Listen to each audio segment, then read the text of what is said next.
Jangan simpan sini lah, saya nggak tenang. Saya bilang nggak ada apa-apanya, gitu ya, nggak ada apa-apanya, gitu kira-kira. Oke. Dilogikakan. Oke deh.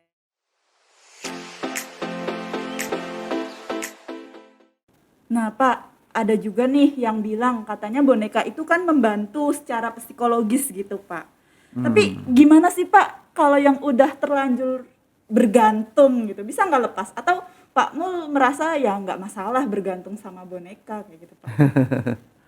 Ya, gini ya, manusia itu punya kadang-kadang saya pernah mendampingi satu keluarga karena anaknya itu sudah SMA, itu selimut dari bayi masih di bawah terus udah kucel. Udah deh. Maaf ya, ini lapel aja lebih bagus warnanya gitu. Itu udah kucel. Tetap aja dipakai jempolnya dimasukin ke SMA loh. Ya, itu mungkin sekitar kelas berapa lah, saya tidak ingat gitu ya, tapi begitu. Nah, orang tua merasa resah. Lalu saya tanya, ya itu kenyamanan katanya gitu. Lalu orang bisa nggak dilepas? Bisa. Jadi kalau itu sudah sangat mengganggu, itu tidak lagi menunjukkan dia kebergantungannya kepada nilai yang baik, begitu ya, maka dia mesti melakukan aktivitas lain. Mari kita berikan kepadanya kesibukan, latihan senam lah gitu ya, ikut doa keluarga bersama. Pokoknya sesuatu yang nah ini ada sarana yang bagus nih di sini nih. Pemuda-pemuda diajak untuk ikutan menjadi tim supaya timnya tidak hanya satu, ada 5 atau 10 tim lebih bagus gitu ya. Sehingga nanti kasihan mereka kerja sendiri tim ini. Nah, itu kalau ada timnya banyak. Mungkin ada anak-anak yang malah punya ruang jadinya. Itu bagus sekali. Jadi bisa dibantu di gereja, lakukan aktivitas, bisa olahraga, rekreasi bersama di rumah, misalnya main monopoli bersama begitu. Teman saya di Batam itu pakai karpet besar gitu di ini. Itu untuk monopoli pakai dadunya dadu dari kain juga ya, bantal, dilempar-lempar lalu mereka jalan di situ ya. Bukan monopoli ya, ular tangga. Ya, jadi ketika ini ya nanti kalau dorong-dorongan segala macam kan bisa sampai di satu kotak sama-sama tuh. Itu sebuah kebahagiaan yang luar biasa begitu. Nah, itu bisa. Namun jangan sampai permainan yang baru ini menumbuhkan habit baru gitu. Ya, itu kita tidak mengeluarkan dia dari persoalan gitu kan. Kita mau mengisi persoalan-persoalan itu. Ya namanya ketergantungan kayaknya nggak ada yang baik ya Pak Ya, Jangankan betul. sama spirit doll kita ketergantungan Mobile Legends, kita Betul. ketergantungan masturbasi atau hal-hal lain, mungkin itu juga udah mengganggu sebenarnya Ya, kayak maka gitu. perlu dikendalikan. Nah, benar. Ya. Ya, oke deh Pak, kita next ke pertanyaan selanjutnya. Ini agak cerita-cerita horor dikit ya teman-teman. Jadi ada yang cerita nih, aku punya boneka yang bisa ngomong. Jam 2 pagi nyala sendiri. Padahal baterainya dilepas. Auto jadi spirit doll dong Pak. Gimana tuh Pak? Bonekanya kemasukan apa gimana nih Pak? Ya. Saya cerita dulu ya. Beberapa tahun yang lalu itu KRL tanpa ada masinisnya jalan sendiri dari Depok ke Jakarta. Wow. Dari situ kemudian ada film apa ya, kereta apa pokoknya kalau di Indonesia kalau ada sesuatu yang aneh-aneh jadi film aja gitu kan. Nah itu kenapa bisa begitu, dibahas. Ternyata ada energi yang tersimpan di dalam hal-hal yang elektronis gitu ya. TV bisa nyala sendiri tiba-tiba karena ada energi yang tersimpan. Saya nggak on kok, iya tahu nggak on, tapi korsleting terjadi dan sebagainya. Hal-hal seperti ini mesti dilihat. Nah jadi jangan pertama-tama jangan menempatkan hal seperti itu sebagai sesuatu yang seperti ada roh yang hidup gitu ya. Karena ini benda mati begitu kan ya. Nah, dia menyimpan energi yang cukup. Jadi prinsipnya pikiran dan spiritualitas kita ini jangan disandarkan pada hal yang seperti itu. Tapi pertanyaannya, ada nggak peristiwa yang demikian? Ada pengalaman orang yang beberapa kali melakukan itu, mengalami itu. Lalu didekati secara psikologis. Dia punya mungkin bendanya tetap tinggal, tetapi dia melihat itu seperti bergerak gitu ya. Nah yang seperti ini persoalannya lain, itu harus didekati dari mungkin psikologi, psikiatri dia butuh. Kalau psikiater bedanya psikologi dengan psikiater kan, kalau psikologi konseling begitu, kalau psikiater pakai obat, karena psikiater itu dokter gitu kan ya, diberi obat untuk mencoba syukur kalau dia bukan sampai kepada satu sakit-sakit yang berbahaya misalnya ya, karena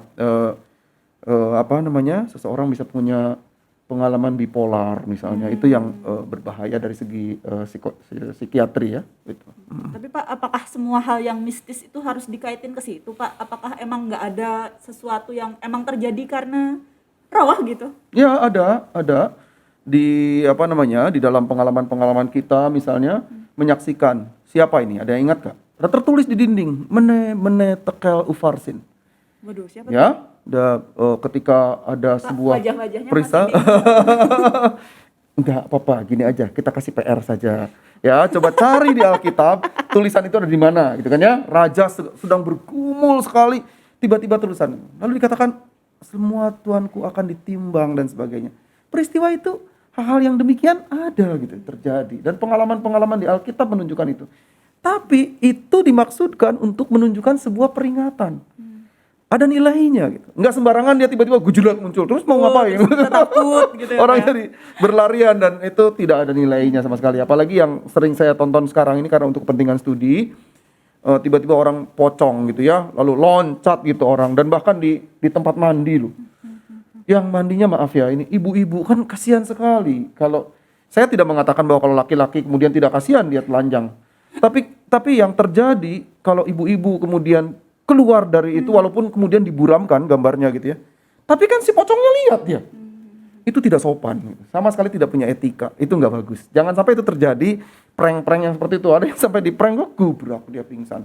Coba bayangkan kalau di belakangnya itu ada bambu tajam misalnya terus tertusuk di kepala meninggal loh itu. Nah, siapa yang bertanggung jawab?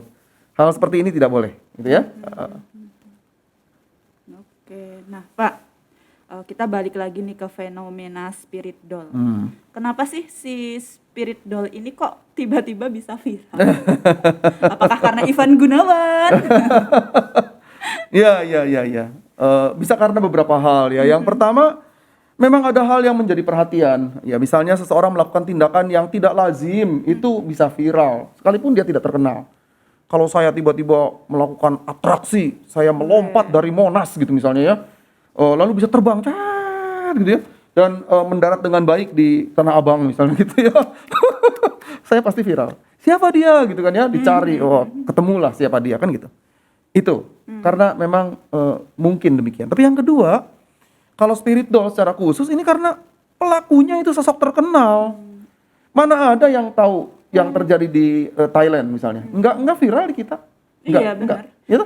Dari dulu Roy Kiyoshi udah punya tuh spirit doll, tapi memang nggak viral. Nggak viral. Kenapa? Karena dia tidak expose. Nah, ini kebetulan contoh sosoknya demikian gitu ya. Dia termasuk coba kalau ada orang yang punya apa ya? Dia entertainer lah. Dia kemudian berpacaran. Pacaran kan biasa gitu. Pemuda remaja kita juga pacaran kok. Kok nggak viral gitu pacarannya? Viralnya di gereja.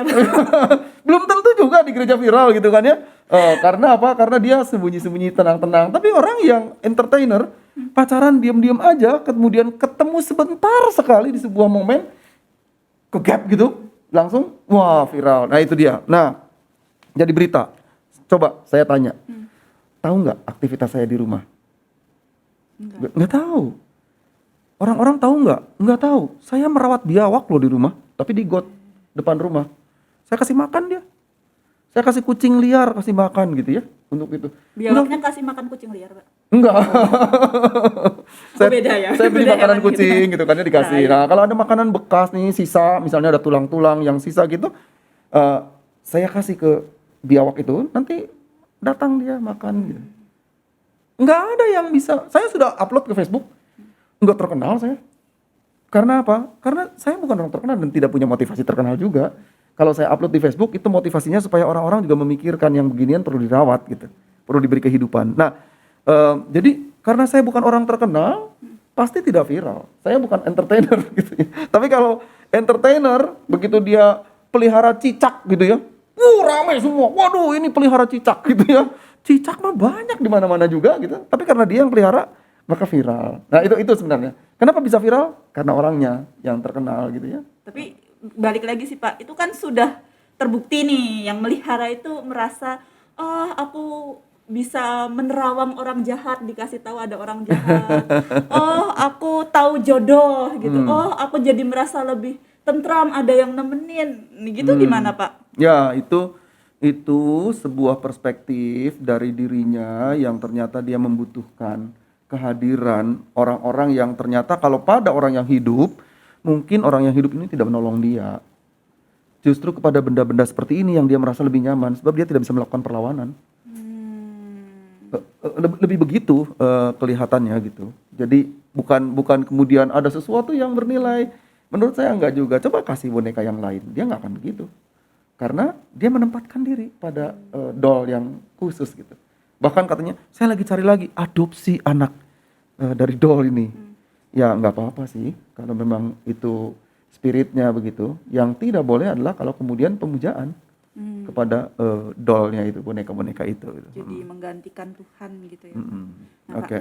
tapi kalau